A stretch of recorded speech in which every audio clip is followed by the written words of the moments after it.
ಶಿವಮೊಗ್ಗದಲ್ಲಿ ಆ ಯಪ್ಪ ಸಾವನ್ನು ಅಪ್ಕೊಂಡಿದ್ದಾನೆ. ನಿನ್ನೆ ಮಾಹಿತಿಯನ್ನು ಕೂಡ ನಾವು ಮೊನ್ನೆ ತೊಗೊಂಡೆ, ನಾನು SP ಅವ್ರ ಕಡೆಯಿಂದ ಎಲ್ಲ ತೊಗೊಂಡೆ.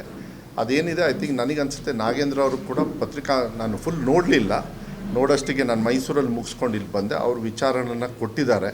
ಐ ಥಿಂಕ್ ಅವ್ರ ವಿವರಣೆ ಸಾಕು ಅಂಥೇಳಿ ನಾನು ಅಂದ್ಕೊಳ್ತೀನಿ. ಅದೇ ರೀತಿ ಏನಾದ್ರು ತಪ್ಪುಗಳಾಗಿದ್ದರೆ ಅದನ್ನು ಶಿಕ್ಷೆಯನ್ನು ಯಾರಿಗೆ ಒಳಪಡಬೇಕೋ ಅದನ್ನು ಮಾಡ್ತಕ್ಕಂಥದ್ದು ವ್ಯವಸ್ಥೆ ಆಗುತ್ತೆ. ನನ್ನ ಇಲಾಖೆಗೆ ಬರಲಿಲ್ಲ ಅಂದ್ರೂ ನಮ್ಮ ಸರ್ಕಾರದ ವತಿಯಿಂದ ಇಂಥ ಏನಾದ್ರು ತಪ್ಪಾಗಿದ್ದರೆ ಅದನ್ನು ಶಿಕ್ಷೆ ಒಳಪಡಿಸ್ತಕ್ಕಂಥ ಕೆಲಸವನ್ನು ನಾವು ಮಾಡ್ತೀವಿ. ಅಲ್ಲ, ಅದು ಪ್ರೂವ್ ಆಗಬೇಕಲ್ಲ. ನೀವು ಹೇಳಿದ ತಕ್ಷಣ ವಿರೋಧ ಪಕ್ಷದವ್ರು ಇನ್ನೂ ಏನೇನೋ ಹೇಳ್ತಾರೆ, ಅದಕ್ಕೆಲ್ಲ ನಾವು ಉತ್ತರ ಕೊಡೋದಕ್ಕಾಗೋದಿಲ್ಲ. ಅವ್ರಿಗೆ ಅದು ಒಂದೇ ಇನ್ನು 4 ವರ್ಷ ಇದೇ ಕೆಲಸ ಮಾಡ್ಕೊಂಡು ಕೂತ್ಕೋಬೇಕು. ಒಳ್ಳೆ ರೀತಿಯಲ್ಲಿ ವಿರೋಧ ಪಕ್ಷದ ರೀತಿಯಲ್ಲಿ ಅವರು ಬಿಹೇವ್ ಮಾಡಿದರೆ ನಿಜವಾಗ್ಲೂ ಅದು ಒಳ್ಳೆಯದು.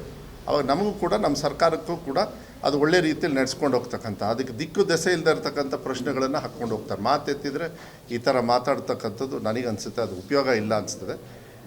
ಐ ಥಿಂಕ್ ಚುನಾವಣೆ ಇದೆ, ಚುನಾವಣೆ ಆಗಲಿ, ಆಡಳಿತ ಎಲ್ಲ ಚೆನ್ನಾಗಿ ಆಗ್ತದೆ. ಎಲ್ಲ ಕಡೆಯೂ ಕೂಡ ಎಲ್ಲ ಭಾಗ್ಯಗಳು ಹೋಗ್ತವೆ. ಇನ್ನೂ ಪ್ರಣಾಳಿಕೆಯಲ್ಲಿ ಸಾಕಷ್ಟು ಹೇಳ್ಕೊಂಡಿದ್ದೀವಿ.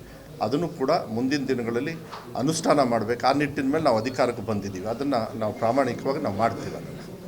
ಏನಿದೆ ಕಾನೂನುಬದ್ಧವಾಗಿರುತ್ತೆ. ನೀವೇನು ಅದು ವರಿ ಮಾಡಬೇಡಿ.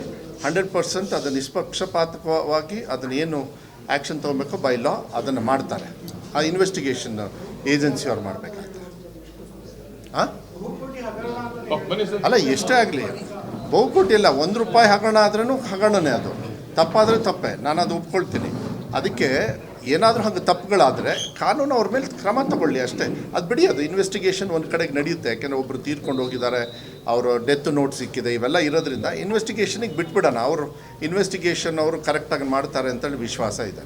ಬೆಂಗಳೂರಿನಿಂದ ಮಂಗಳೂರುವರೆಗೆ, ಬೀದರ್ನಿಂದ ಚಾಮರಾಜನಗರದವರೆಗೆ ನಿಮ್ಮ ಸುದ್ದಿ ನಿಮ್ಮದೇ ಭಾಷೆಯಲ್ಲಿ ಕರ್ನಾಟಕ ತಕ್.